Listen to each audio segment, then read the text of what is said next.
بسم اللہ الرحمن الرحیم۔ وعن ابی ہریرۃ قال کنا مع رسول اللہ صلی اللہ علیہ وسلم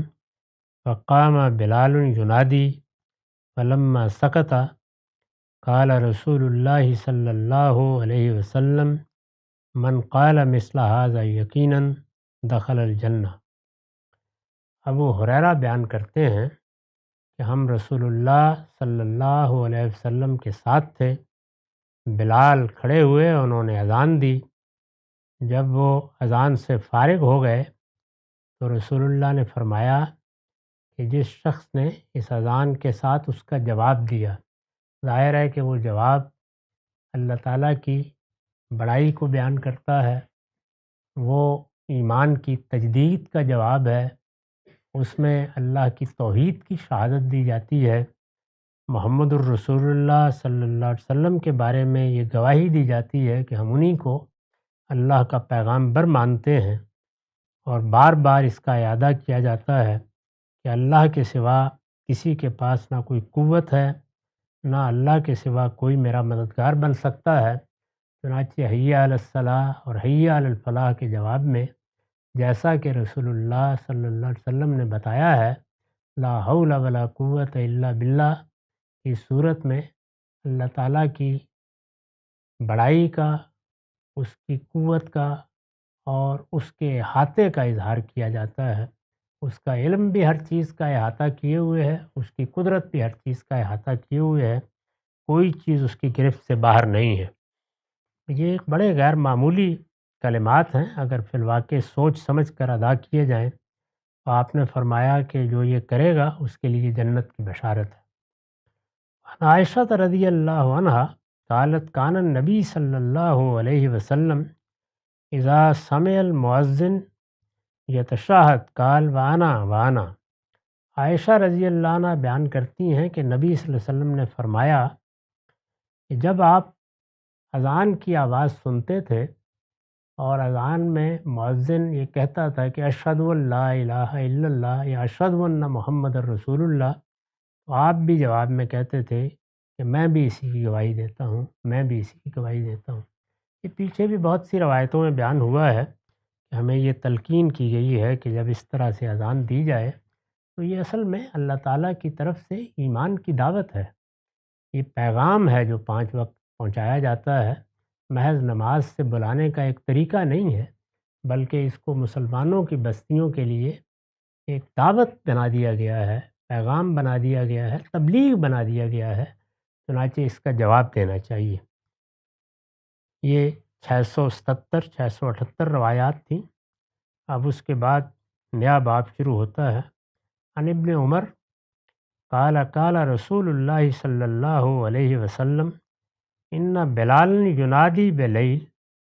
فکلوا واشربوا حتى ینادی ابن ام مکتوم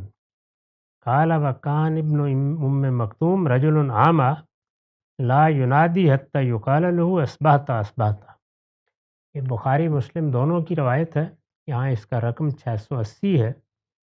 عبداللہ بن عمر رضی اللہ عنہ بیان کرتے ہیں کہ رسول اللہ صلی اللہ علیہ وسلم نے فرمایا یہ جو بلال ہیں یہ تو بہت جلد اذان دے دیتے ہیں، صبح کی اذان۔ یہ صاف معلوم ہوتا ہے آگے کہ رمضان میں کسی وقت آپ نے توجہ دلائی، 2 لوگ اذان کے لیے مقرر کیے گئے تھے، پہلے بلال اذان دیتے تھے اور پھر عبداللہ بن مکتوم اذان دیتے تھے۔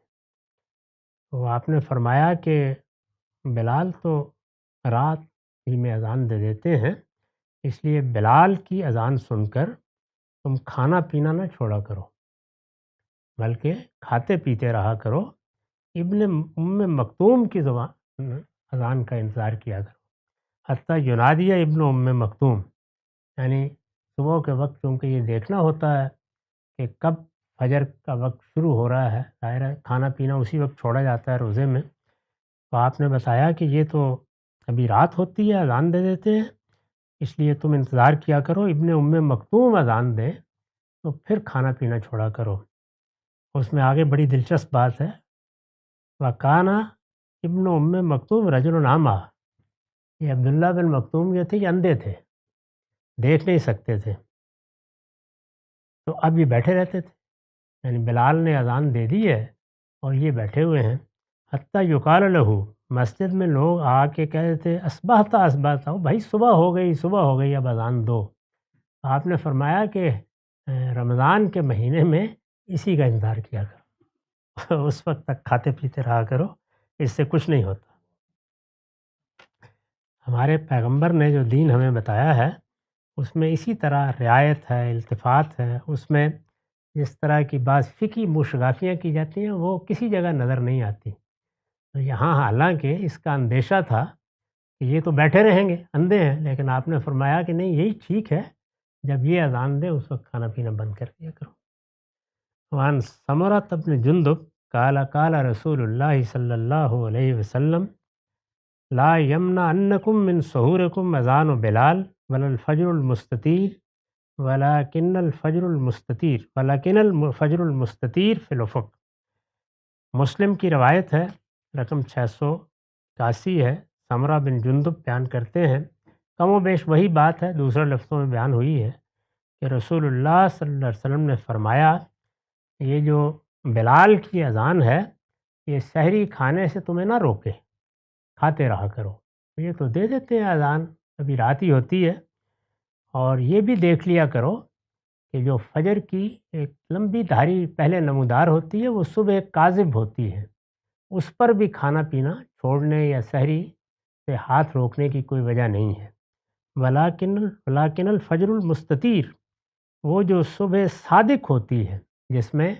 ایک دھاری نمودار ہوتی ہے اور تاریکی روشنی سے الگ ہو جاتی ہے، وہ فجر ہے۔ جب وہ افق نمودار ہو جائے تو اس وقت کھانا پینا چھوڑنا چاہیے۔ تو یہ لوگوں کو بتایا کہ اس میں کوئی جلدی کرنے کی ضرورت نہیں ہے، اطمینان کے ساتھ دیکھ لیا کرو، اور آخری وقت تک کھانے میں پینے میں کوئی حرج نہیں ہے۔ وعن مالک ابن الخویرث قال اتیت النبی صلی اللہ علیہ وسلم انا وابن عم لی فقال اذا سافرتما فاذنا واقیما ولیؤمکما اکبرکما۔ بخاری کی روایت ہے، یہاں رقم اس کا 682 ہے۔ مالک بن حویرث بیان کرتے ہیں کہ میں اور میرے ایک چچا زاد، ہم دونوں رسول اللہ کی خدمت میں حاضر ہوئے تو آپ نے ہمیں کہا، ظاہر ہے کہ رخصت ہو رہے ہوں گے، باہر سے آئے ہوں گے، تو آپ نے ہمیں کہا کہ تم لوگ جب سفر کرتے ہو اور سفر میں نماز کا وقت آ جائے، تو ہماری طرح تو نہیں تھا کہ جہاز میں بیٹھ کے سفر کر رہے ہیں یا ریل گاڑی میں جا رہے ہیں۔ جب سفر کرتے ہو تو کھلے میں قافلوں کی صورت میں لوگ جاتے تھے، یا تنہا بھی جا رہے ہیں تو فرمایا کہ ہو سکتا ہے کہ کوئی چرواہا موجود ہو، دائیں بائیں کوئی لوگ ہوں، تو جب بھی نماز کا وقت آئے تو اذان بھی دیا کرو اور اقامت بھی کہا کرو، اور پھر تم میں سے جو تم میں عمر میں بڑا ہو وہ نماز پڑھا لیا کرے۔ یعنی کوئی انتظار کرنے کی ضرورت نہیں ہے۔ یہ فرق مراتب ہے، اس کی تعلیم رسول اللہ نے ہر جگہ دی ہے۔ یعنی اگر ہمارے درمیان میں کوئی بڑا ہوگا، عمر کے لحاظ سے بڑا ہوگا، اس کو آگے کریں گے، کسی اور پہلو سے کسی کو کوئی برتری ہوگی تو اس کا لحاظ کریں گے۔ تو بڑوں کا لحاظ کرنا، ان کے لیے ادب و احترام کا طریقہ اختیار کرنا، ان کو اپنے آگے کھڑا کرنا، ان کی امامت میں نماز پڑھنا، یہ سب ہماری تہذیبی روایات میں سے ہے۔ میں نے اپنی کتاب مقامات کے ایک مضمون میں یہ بتایا ہے کہ اسلامی تہذیب کے جو 3 بنیادی عناصر ہیں ان میں ایک چیز فرق مراتب بھی ہے، یعنی بڑوں کو بڑوں کی جگہ رکھا جائے، بزرگوں کو بزرگوں کا مقام دیا جائے، اور ان کے ساتھ ہمیشہ عزت اور احترام کا رویہ رکھا جائے، اور اس عزت و احترام کا اظہار چلنے میں، اٹھنے میں، بیٹھنے میں، معاملات کرنے میں، یہاں تک کہ اللہ کی عبادت میں بھی ہونا چاہیے۔ وآخر دعوانا الحمدللہ رب العالمین۔